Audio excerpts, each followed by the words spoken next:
back here, Men 101. Thanks, we're back on the show again, boys. Listen, again, Tony D'Amico, Derek Freddy. We're missing our boy, Nick Bass, but we have a really special guy in his place, Rodney Thomas. Welcome. Good friend, Hey. actor, performer, author, 6 P's of success. Hey, Randy. Yeah. Didn't know you had this bad boy. Well, thank you. It's know? First of all, thanks for having me here. It's great to be here, and I'm glad Nick's away. Ah. So, hopefully he'll be fired after this. But, Hey, Randy, things are going well for you in the acting world right now, yeah? Yeah, thank you. Yeah, I can't complain at all. I'm walking the walk, right? I wrote the book, 6 P's of Success for Actors, and I created the Actor Advantage program. And the purpose of the book and the program are to teach actors how to earn a living as artists in show business. And, what I've done a couple months ago, I said, okay, fine. I have over 60 people in the program, but I decided to lead the way, walk the walk. And since then, I've landed 2 TV series. Yeah, and you're on a national modeling campaign, which yeah, I've never done. You're on CBS's new Incorporated and 21 Thunder, the shooting in Montreal. That one. Yeah, the new CBC series as well. Cool. I'm just very blessed and happy that I'm able to demonstrate that there are ways for artists to earn a living doing what they love. And Right. So again, your book, right? of course, of course. Nice. Well, it's great to have you on the show, boys. Listen, hey, great topic today. Hard topic. Domestic violence towards men. Ooh. We're on the Towards men. towards men. Specifically. Yeah, like not that we're taking anything away from the female. The violence, men shouldn't be physically violent, verbally or in any way towards women. But we're starting to see a lot more men go to the officers of the law and charge women with domestic violence. Do we think that it's a lot more, do we think that it's more prevalent now, or it's just that men are actually starting to open their mouths about it? I think it's they're opening their mouths more now, Derek. Yeah. I believe so, the same thing. Yeah, I think they're starting to talk Yeah, exactly. really about it. Yeah. Because that's what I think. Yeah, Really. it's starting to come out. Like, I mean, I think maybe, I'm not sure you could tell us what goes on in the LBGT community, but it seems that, even relationships I had in the past, sometimes the women have been verbally abusive. But and as men, you don't really look at it as a big deal. Like, difference we're built with testosterone, and we come across like we're aggressive all the time, and we yell at them, and then you might turn into some violent thing. Where on the other hand, women are now becoming more violent. Like, for me, I always go back to the Tiger Woods incident, where I know he was misbehaving himself, but that doesn't give you the right to take a golf club and chase him down the driveway and smash it into into the shield of it. And then again, not be charged for that. If that had been a man going after a woman, completely different story. Oh, we'd be in jail. Yeah, agreed. The man would be in jail. Right away. Absolutely. No So question. now that we're giving Mr. Woods any byway or any pass because of his misbehaviors, but to take it to that level and not, like, I know that I've talked to a few friends and a few officers, and Tony and myself know a good friend of ours in Montreal, it's a police officer, and he says the minute you say domestic violence, the man is basically charged, and the man has to move out of the property or the place, right? Or they handcuff him and they bring him. Take them away, yeah. Yeah, but she went not knocking her either, but she went after him with a golf club. Now that's a weapon, and then.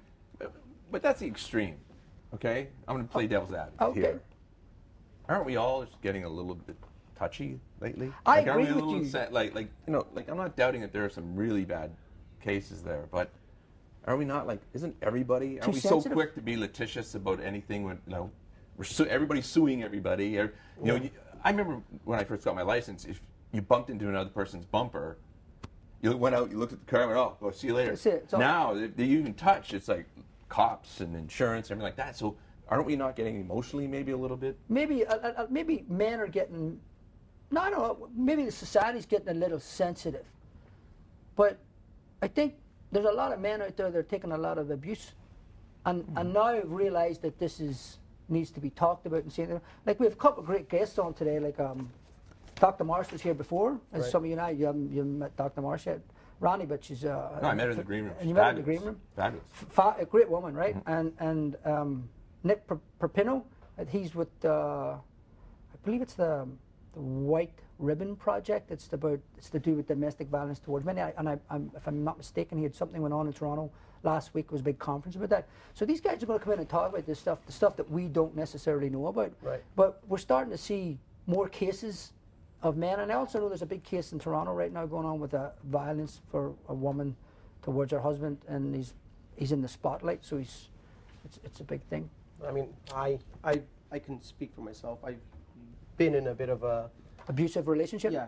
So I can. Was it physical or verbal? No, it was more verbal. More but, verbal? You know, it wasn't easy. And I gotta be honest, I feel like it's more acceptable for a man who's being verbally abused to take it in our society, right? Because it's your man, you should be able to take it. You should be able to take some woman who is verbally berating you. The real issue is that you can't see it. Exactly. Nobody sees it. Because you can't, like, you can see a bruise on somebody, you can Right. see a physical action, but to see the evidence of mental abuse, how do you prove that? And I think that maybe that's why it hasn't really gotten as much profile as physical abuse, because a lawyer or anybody can jump on that right away and bam, somebody's going to jail. But verbally, how do you prove that? Right. Okay. Verbally abusive. I mean, that can happen at any time. Absolutely. It can happen in the car while you're just driving to somewhere. Yeah. You know, you're not going to get physically abused. You can't do that in public, really. You know. So It's. So women hidden. verbally abuse us, right? And we're both made up different. We're testosterone and they're estrogen. So, not to bring up the Ray Rice thing, but brought it up. So, the verbal abuse was going back and forth. A man can only take so much verbal abuse because then he naturally reacts with a physical confrontation. No, that never. You don't passed think by- so? That never passed by my head. It's just, you know what? You just start going backwards. You just. You regress? No, you just don't want to socialize with the person because you don't know at what moment you're gonna be, Berated. yeah, Yeah. put down or anything. You know, it's not a fun feeling going home if you're living with the person and knowing, well, what's gonna happen now? What's the issue now? Well, isn't it kind of funny though? We talk around because guys have always, ribbed each other all the time. Right. Said, hey, you henpecked, you henpecked. So really, this has been going on for years. In the sense that maybe not at extreme levels, but so a guy gets a girlfriend and all of a sudden he's not He's not a playing guy soccer. anymore. He's not playing baseball on the weekends or football on the Right. weekends anymore. It's like everything gets cut out and like it's. I think this has been going on for years. This has been going on You're absolutely probably right. just as long as physical abuse has. Right. What Right. do you mean? I'm a little bit. Mental abuse or physical abuse, they've both been going on for centuries. Oh, absolutely. Like, okay? Yeah. And what I'm trying to say is that as guys, we would joke around and our buddy would get a girlfriend and then we'd say, whipped. thing's not coming out, or Yeah, you whipped. exactly. Yeah. And really what it is, it's a verbal whipping. Yes, It- but it's- So let me just cut you off. Sorry, Derek, not to cut you off. Again, we've got to go to break, so in a couple of seconds. But we're back with Dr. Morris first, and then I forgot to mention King K is back to perform. So listen, we'll see you right back after the break. Thanks. You're henpecked by the producer.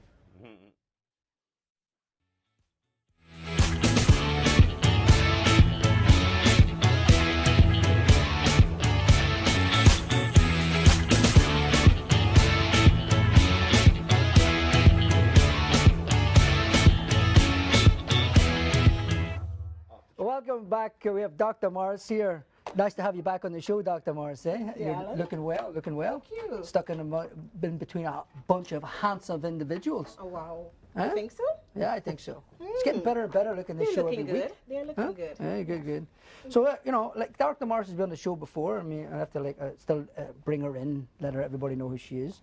She's a development planning and policy advisor, a certified professional coach, as well as an educator and a training advisor. She was awarded Canada's top 100 black women to watch in 2016. Wow.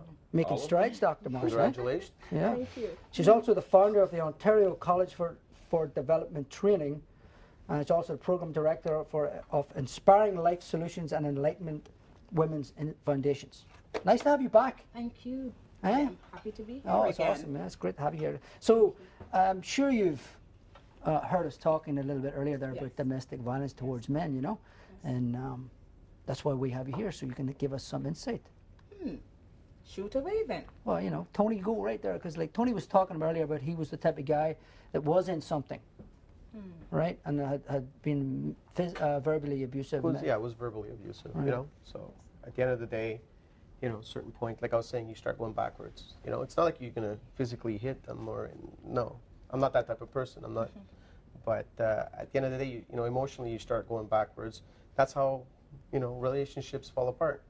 You know, What do you mean by going backwards? emotionally, like you can't get close to that person because every time you try, you're not sure if you're gonna get.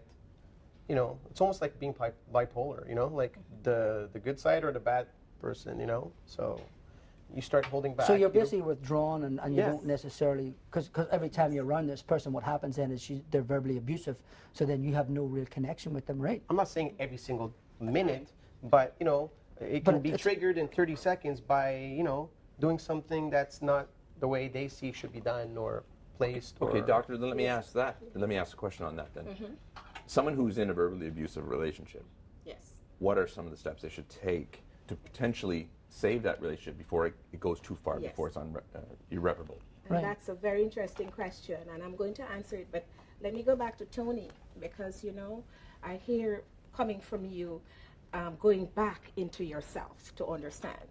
And that happens most time when we build a relationship, we get married in the relationship, and we never really know the person. Who is this person that I'm marrying? Okay? We never really ask the question because we are full with passion in the beginning. And at the end of the day, we don't know exactly who this person is in front of us. And then as the marriage continues, or it doesn't necessarily have to be a marriage, but a relationship, we realize that after all, this is not what I bargained for. This is not who I thought I married. Right, okay? but then what you're saying is like they've hidden them true self. Yes. So how Yes. would we learn to pick up on like that? Conversations as Conversation. well. And ask people about, people you meet. Do you know so and so? Research into the background, for example. Some of our partners are coming from abusive families, for example. You see?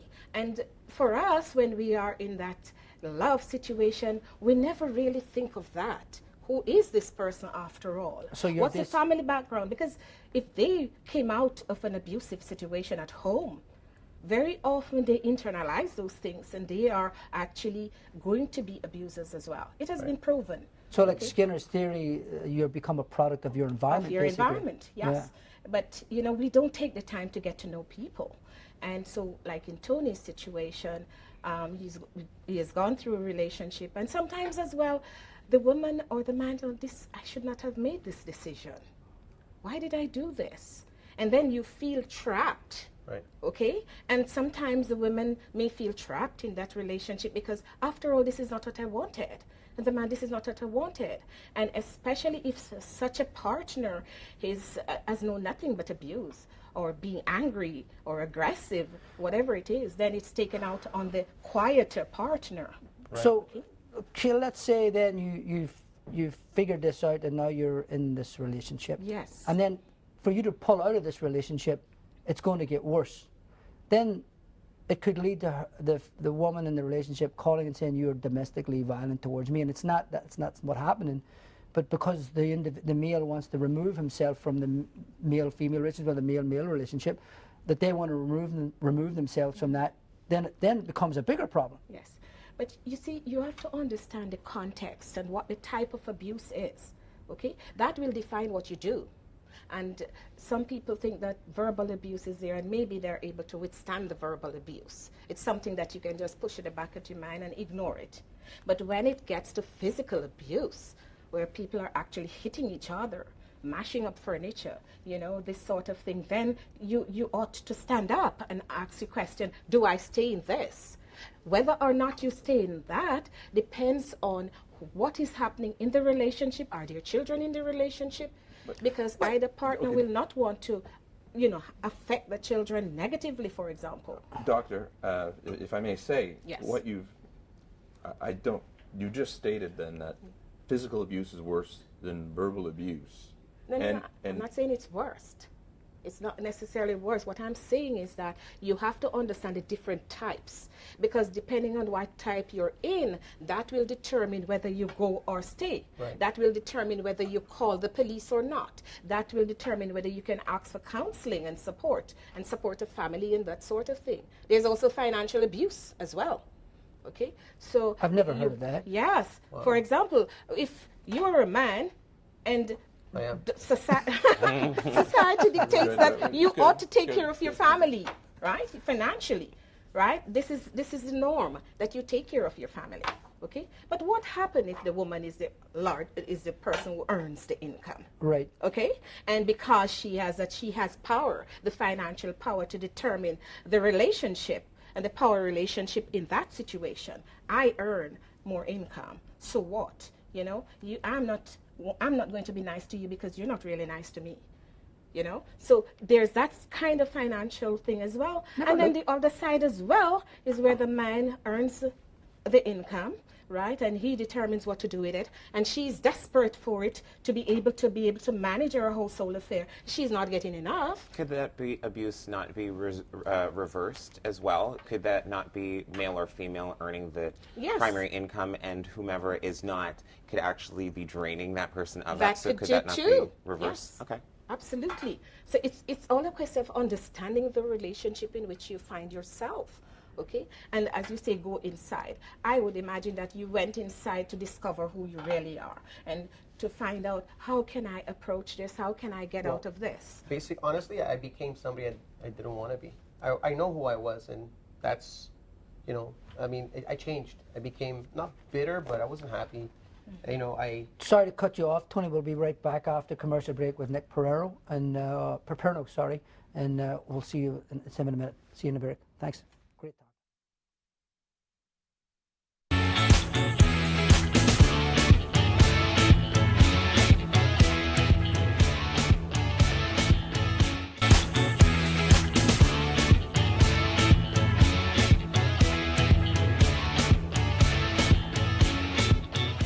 And we're back here with Nick Paperno, who's an advocate for gender equality. Welcome to the show, Nick. Thank you for having me. It's a pleasure. It's a pleasure. It's a great topic, man. We are like abuse towards men. It's becoming more to the forefront. Right. In men. Yeah. So you want to give some background about yourself and? Well, background about myself. I'm a healthcare consultant by training, but I do some activism work with men and boys. Teaching them about masculinity, manhood, because it's a difficult subject for especially young boys. They're taught at a very young age how to act like a man, how to be a man, not directly, more implicitly through society and a lot of the influences they have. And so growing up, it becomes very difficult for them to navigate through their emotions, through a lot of things that they go through. Right, that's because we had talked to Dr. Morris about that, how men are emotionally unavailable at times, where they won't cry in public or they won't show their emotions towards their partner or stuff like that. So, and then we talked about that's the nurture of the parents, the mother, maybe and the father, you're a man, you don't cry, you don't do these things. And this is a topic we talked about several shows back, correct, Dr. Morris? Yeah. So so going back to just before going back to Tony. Oh well, it was a great topic because Tony was in something that and you withdrew and became a different individual. So this is where we're at, right? So at the break, I was actually asking Tony if he actually asked anybody for help. And he was telling me that he didn't, right? No, I didn't. And, you know, and this is a very common thing. A lot of men that go through domestic violence, they have this shame. I'm not saying maybe you were ashamed, but with a lot of other men, it's this shame about, I'm being abused, and this is not, you know, a man is not supposed to be abused. Yeah, but at a certain point, you start becoming normal, like it's part of your everyday. So you're not, how do I say it? Basically, at the beginning, you're shocked, you know, what's going on, what is, you know, all this. So you're like, okay, you're not comfortable. But then you start, like, getting used to the verbal abuse, and you think it's just an ongoing, everyday thing, and that's the way it's going to be. It's not right, but you forget that, you know what, I used to be a different person. Now I'm accepting this, it's wrong. Yeah. But that's what happens. You start falling into that, and you're like, well, I'll just keep on taking because I want to stay with that person or whatever. But because it's not that they're still a bad person, it's just, and they got issues. You settle. It becomes normalized. It becomes part of your lifestyle. It becomes normalized, and a lot of men, there's this social isolation as well. Like, they keep it all inside of them. And, you know, it's what about the bystanders? What about the friends that notice this? Yes. You know, let's talk about them. You know, why aren't they reaching out and helping out? And this is something that's very different with domestic violence with women and domestic violence with men. a lot of our peers, we don't want to help. We see it happening, but we don't want to help because we feel, oh, he's a man, we'll let him deal with his issues and everything. And so, I think it's really important as a friend to really reach out and make your friend feel comfortable. But you also then have to, like the likes of Tony was saying, and not to always keep going back to you, my good friend, but he never, from what I heard, I don't think you reached out and told anybody because it's an embarrassment. But friends did come out later on and say, oh yeah, we did see this situation. Oh, they did? Yeah, but they didn't want to stick their nose into Right. it, you understand? Right. And they don't know how to bring it up, and they don't want to have an issue be between you and the person you're with. Yeah. you know? Right. It's fear as well. They are fearful because a lot of them are probably in the same situation. So how could they advise you? They're not sure what to say to you, They are also fearful. You have to understand that. Yeah. It's probably the bold among them that will say something to you, Tony, I think you should do this. So, and you get lost as well because here you are without support. And I dare say as well, even if it's not coming from family or friends, the system itself, society itself, in terms of policies not taking care. For example, there are very few shelter for men that are abused, right? So there's very few policy to support you as well. Right. And you have a fear for leaving the relationship, especially if children are involved in that relationship. But so not to, we're talking about the men, and it seems it's a lot of heterosexual. So from Derek, from the LGBT community standpoint, do you see any of this stuff that goes on in that community, or is it? I don't see it personally, but I mean, it's something that is prevalent. I mean, because it's more human beings, right? Right. So of course there is abuse. I have heard of things. I think that. I mean, I would assume that it is a very similar instance in the gay community, and you guys can actually back me up on this. I take it as this: if you've got, it's. I've Sorry, never seen the you abuse struggle, is, Derek. No. This is new for us. I'm trying to find the right words. The abuse is there. That's obvious. I just feel like in the gay world, men and women, it is perhaps a little bit easier to have a dialogue with friends, at least, to let them know that this is happening. Do you understand what I mean? I feel like it's a little bit more, just a little bit more. I believe that is happening. You probably get more support there because you're just coming out among yourself. Well, there's not that support, as it were, for the dominance in terms of gender right I now. feel like the difference, part of it, honestly, is as a gay person, you've already done that coming out. So it's not so much of, and not to diminish being abused, but it is perhaps less of a stretch to let yourself be vulnerable and let people know this is what's happening. Precisely. Yeah. Precisely. That's the psychological part of it because you actually come out already. That shows bravery. Okay, but the other side, where men are dominant in the society, and they are nurtured to say we are strong, we are macho. It's very hard for them to say, "Look, I'm being abused by my wife or my spouse." Okay, and they hardly want to tell their friends either. I would think it would be harder to come out as a gay man than to come out as a guy to say I'm being abused. No, you don't I don't think know. so? I think it's harder for a straight guy to come out and say he's getting abused than a gay. Because you know what, like you said, they came out already. They said they're gay, which is one of the hardest things to do, right? I feel like so talking about other issues with your friends would be easier. True. Because you're already open. Yeah. You know.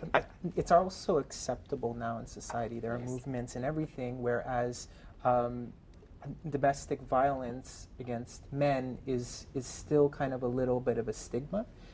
And to answer your point about there are no shelters for men, but the reasons for that is, like you said, men will not go to these shelters. They will not go, and so there's a reason why. And so before we actually create these shelters, we need to really introspect. Not to cut you off, Nick, Right. we're just going to go to break, but we're right back. Keep that up because we had spoke about advocacy for men before, so we'll come back with that back after the break with Nick and Dr. Morris. Good to see you.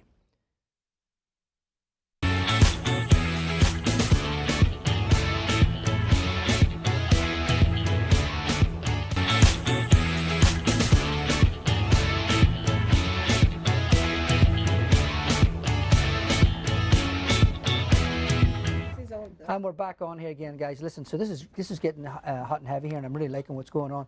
So we were talking about shelters there, Nick. As you were saying, there is no shelters right now for men in anywhere to our knowledge. Like Dr. Morris was on before. We were talking about this before, which would have been, so you would have been great to have you here at the time. But there is one across, I think it's in Australia and UK now, it's called Sheds and Men. It's a place where they work for tools, and this is where they talk about the problems, because men seem to be all about their tools and stuff like that there. And Tony made a funny comment at the break there. He said maybe if there was beer at these shelters, men would show up. You know, not that we're going to start alcoholism or anything like that. That's not what we're doing. So, but you are working on something right now, which is a hotline, is that correct? I'm not working on it. It's already in place. It's in place? Yeah, I don't want to take credit for this at all. But there is a national domestic violence hotline, and it's a space for men to actually call in. They also have a website where men can call in, and it's specifically for men. It's for men and women. And women. In women, but they're inclusive and including men, so they're used to getting calls for men as well. And have you? Do you know if there's a lot of calls that have been coming in? I'm not aware. You're not aware? Necessarily, but you know, I was saying before the break how men need to really introspect and really understand about these influences that they get throughout their life, this shame that they get, or these definitions of manhood that they receive from society. And right now in Toronto, there's many initiatives that are actually happening that are creating a space for men to have these conversations and to be vulnerable, to really. This is great. I mean, and it's men that they need it. But aren't we going to look at the fact that now people are going to start saying, well, aren't you becoming too sensitive now? What's wrong with being sensitive? I'm not saying there's nothing wrong with it. I agree with you. Tony's a sensitive man. I'm a sensitive, Derek, yourself. Right. But the society's going to start saying, well, everybody's really sensitive about every issue. There's just you're just too sensitive. But it's deeper than that, because there are lots of issues around battered men. And it's not about the man alone, but his family, his children in that relationship as well. So it's going to go very deep, and we need healing. We really do need healing, and we need areas and methods and steps and places where that healing can begin. So we're basically starting to change the way human beings think and what they do. So maybe we're getting to a higher level now. Raising the level of consciousness. Absolutely. It's the problem is, you know, for so long, men have been insensitive, right? Correct. And so this is what creates the violence that men do, but it also creates these other issues that they hold everything in. And there was a recent study where they asked a bunch of people, what is culturally acceptable for men? What emotions are culturally acceptable for men to portray? Right. And the three things were anger, contempt, and pride. Yes. But when they actually looked inside their brain and they put a bunch of vitals and everything, and they really looked inside what they were feeling, they felt the whole rainbow of emotions. Right. Yes. But they're not allowed to show them. Right. So again, it's really about teaching men that it's okay to feel these emotions and to express them. But that starts like That's we spoke what about we spoke at of, home, yes. right? It starts at home. Yes, it starts at home. Yeah, it's the parents that have to Yes. start Right. saying, you know, don't be afraid to cry. Because we had this conversation, and it goes back, it's great, because men, when they're on the field of play or in sport or whatever, or they win a trophy, or they're hugging each other and they're crying and this and that or whatever. But when it comes to really important issues that what we're talking about, we have to shut down. Because we have to be the one that has to stand up and show that we're It's strong the enough to dominance, the take male care of dominance everybody else. that is accepted. Like I was at my friend's mom's wake recently, and she was a very strong woman, and they talked about it. And then they found journals that she'd write, and she was a completely different individual, emotional and sensitive, but in front of everybody else. I'm using this as her as a great example, because as her being a woman, men have to do this all the time. She was a strong single mom for her two sons, and she showed a completely different side. And her best friend, she couldn't believe this, had written down in journals and how the type, completely different woman that she was. So Yes, we wear society masks. looks at us to be the pillar. So are we destructing the pillar, or are we molding the pillar in a better manner? We need to be the pillar for what? Why this expectation? Well, but who's put the expectation on us? The society and how we are nurtured. Right. Right? There's a dominance of the male gender, right, that we have accepted throughout all sectors in every walk of life. And therefore, we have to wear this. It's a standard that we have to project as men.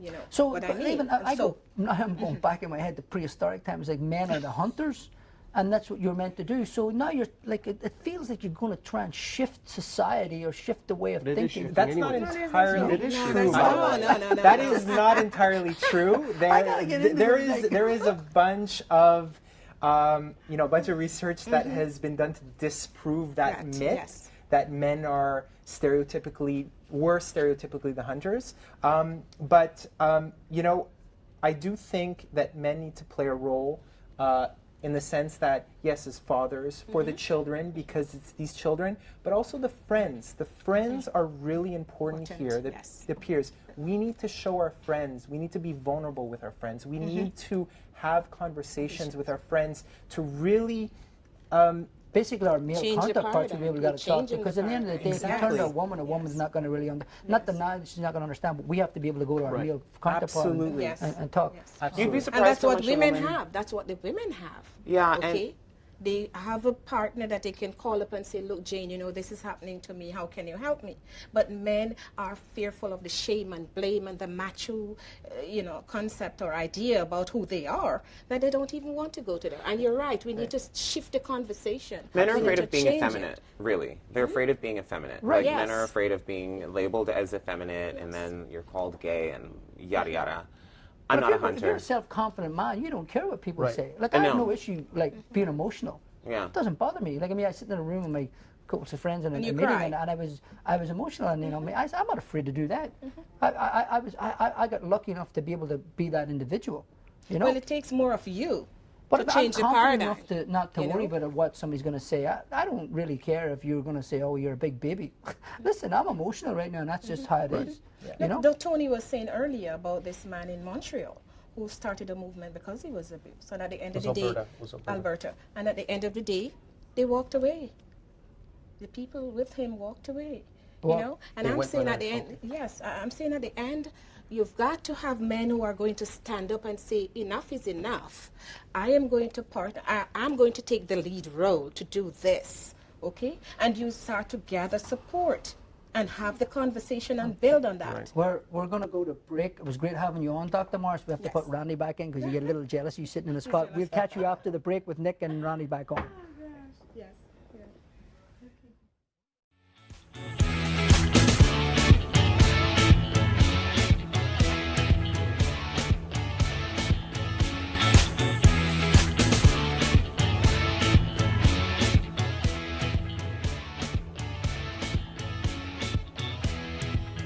And we're all back here, and I'm getting picked on the break. Like, listen, it's Perperno.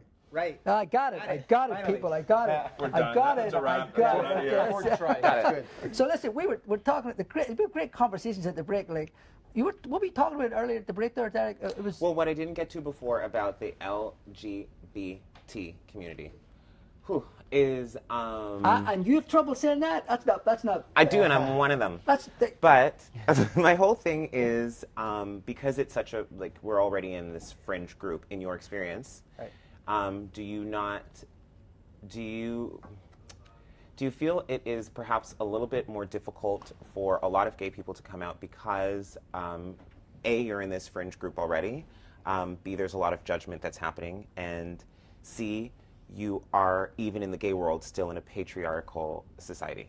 Right. I can't speak for all of queer people, but from what I've seen and the people I've talked with, gay men do have the same influences. They're influenced by patriarchy just the same as heterosexual men, and so the same questioning about manhood and what it's like to be a man, a lot of gay men actually go through this process as well. So yes, it is difficult, or I would would see that as difficult for them as well to express themselves, especially in regard to domestic violence. And I do know that domestic violence is also a very common thing in the queer community. Yes. See, I was right.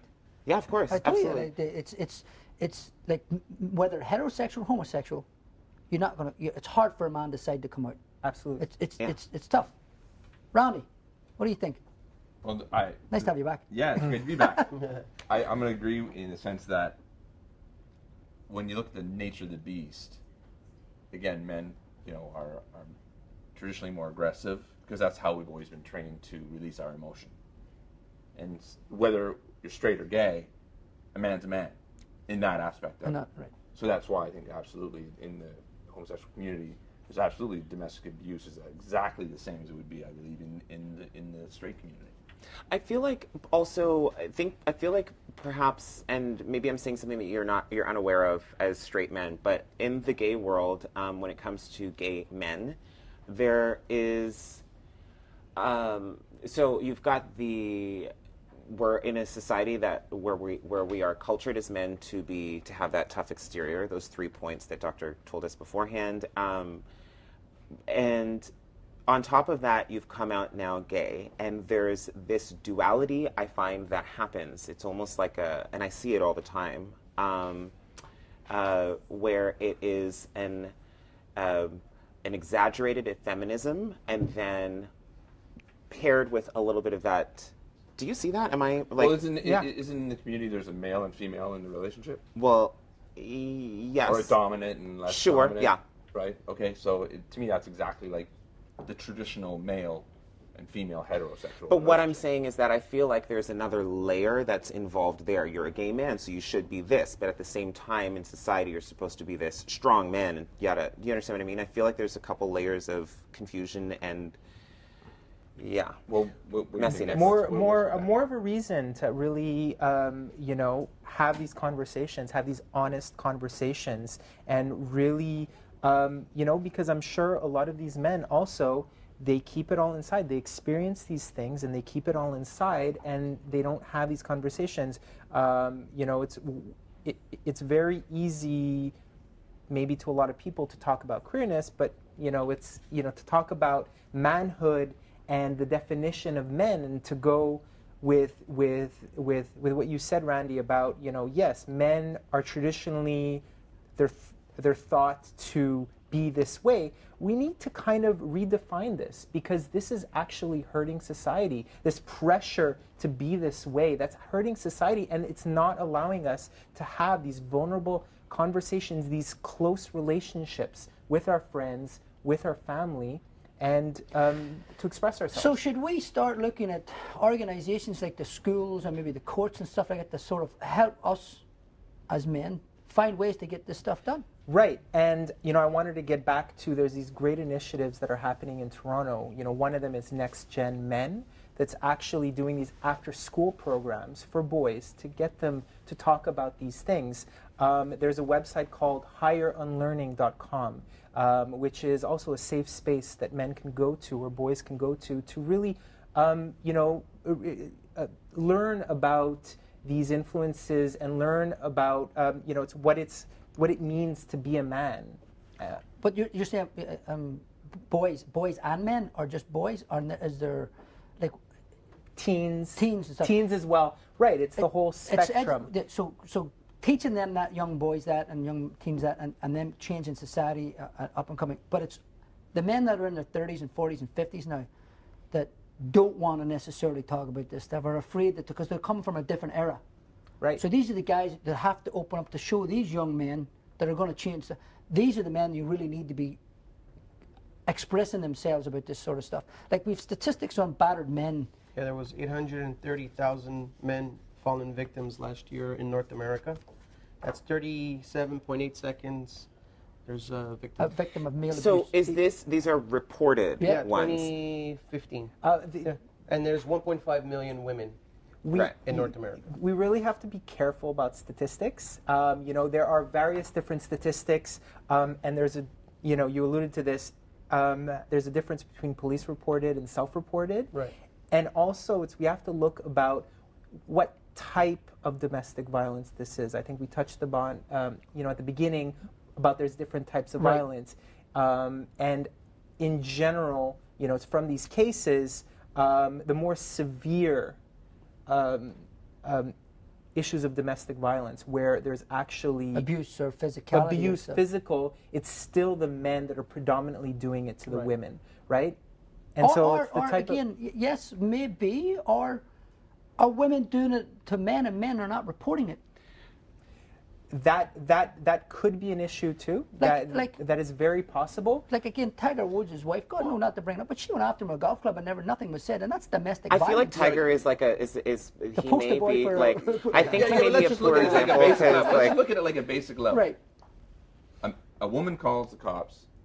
They show up the door, and the woman says, "He slapped me." Boom, guy's gone. If a man called the cops and the cops showed up at the door, and the man said, "She slapped me," what would they do?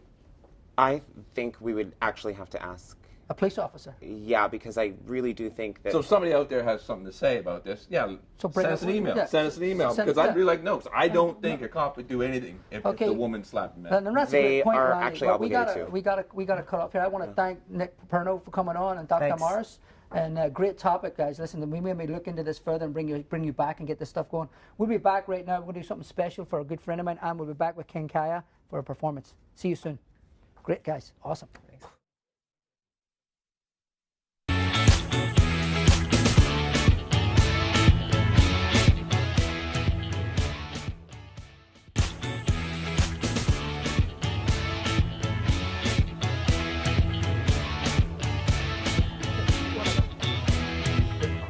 So we're back. Listen, I've been asked by a good friend of mine, Alan Duggan, who's doing a lot of stuff for the post-traumatic, what is it, Randy? Post-traumatic stress syndrome. Yeah. That's what it is, PTSD. And he asked me to do 22 press-ups. So now I've got my panel on stage. We're going to do 22 press-ups for PTSD. Adam told you to do it for you, buddy. Look forward to seeing you at the end of November for the show, and you can discuss this syndrome with everybody and let everybody know what's going on. Okay, so we had a quick discussion before we started. Derek has a sore wrist, so Derek's going to do the modified press up. So we're not going to worry about that. So 22 press ups. There's no judgment. We're going to get down on the floor. No judgment. Okay, no so judgment. we're going to get down on the floor, do our 22, and get it. Adam, love you, buddy. Look forward to see you. Let's go and do your modified press up, Derek, if you're into it. All right, let's do this. All right. Okay. All right. Ready? Here Go. What? 1, 2, 3, 5, 6, 6, 7, 7, 8, 8, 9, 9, 10, 10, Struggling here, by the way. 11, Breathe. Oh, that's right. We have to breathe. 13, 13, 14, 14, 15, 15, Is going to be far right 16. yet? 17, 18, Oh, God. Keep going. 19, Really? 20, Come on, boys. 1, 2, 22. Famo. Okay, so, all right. There you go, boys. Now I'm doing. There you go. So, Yes. sweating. And my wrist hurts. There you go. We'll get you some We're ice. sweating. Yeah, And, your ice. Your wrist is we a got little it done, limp. I Adam? see that. and even Derek didn't even do the modified push-up. Well, I don't know because I wasn't Proud- watching. Did proud he do a of him. modified push-up? No, He he was didn't? straight. Look, He was his straight. manhood kicked in. He's done his present. Woo! Anyway, that was And I want to say mine was for Tim little Durling. camera. Tim Durling nominated me on Facebook, so that was for you, Barry. That's why we done this because everybody get nominated on Facebook. So Adam's doing great Craziness. work. Yeah. Is everyone out of breath? Like, Well, you know. But we didn't. Trying to pretend I'm not, but yeah. But Tony done well because when Janelle was here, I think he struggled with 10. yeah, I was at a. So it's a lucky great you. thing, So she Janelle. can He's watch been it. consistently doing press ups since you've been gone. It's mob There you mentality. go. It's the mob. It's Where the did this moment. press mentality? Where did press up come from? I've always heard push up. I've never heard press Yeah, up I never before. heard press up. What It's do a you call it? push-up. Push up? Yeah. Okay. Is that an Irish thing? Irish? I don't know. A UK thing? Tony, I don't know, man. But press up, push up, is that the same thing? Or is that just when you're trying to get out of the trunk of a car? It's a push up. Oh, of course. So you must have been in the trunk of a car trying to get out. Is that- But I swear Wow. I've heard So- someone from the UK say press up before. But you're a health fanatic. What is it? Yes. Well, I'm a health expert. That's what I do. I'm a So fitness is it a expert. push up or is it a press It's a up? push up. Okay. So Yeah. Adam, we done 22 push ups from the health fanatic. And Randy, it's a push up? I call it a push-up, but again, I like the press-up thing. I like I'm good, pressing. I'm good. Okay, okay. So now I'm out of. Okay, right there you go. You push up. Push up. Push, Yeah. you're pressing and you're pushing. It's a press push. Well, Pre- more importantly, This is a really for- good conversation, yes, by the way. and a great cause. Yeah. It's for a great So it's cause. for a great cause. Right. So again, to Adam Lolliker, buddy, love you to death. Randy got called out too. Listen, guys, great topic today. Awesome to have you on. Great having Randy here. Dr. Morris, Nick Paperno. We're going to see King Kai come on perform. Guys, it's great to be back. Love King Kai next. God bless. Thanks for having us, buddy.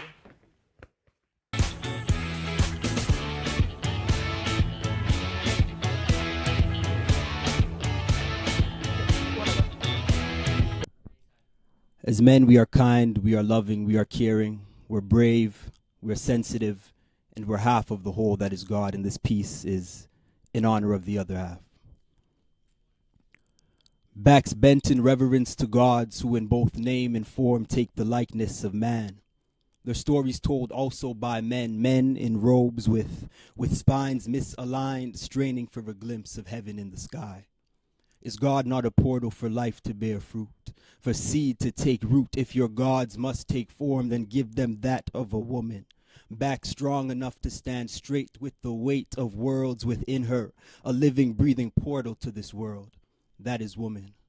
How can you exclude your mother from these holy tables where you sit, the closest thing to God? I hope this strength you believe you hold as a man transcends your ego and impregnates your morality, your sense of what is just and right. My mother could never be born of my rib, when hers did not act as a cage but a shield, through her thighs and pain the light of this world revealed. That is woman. Thank you.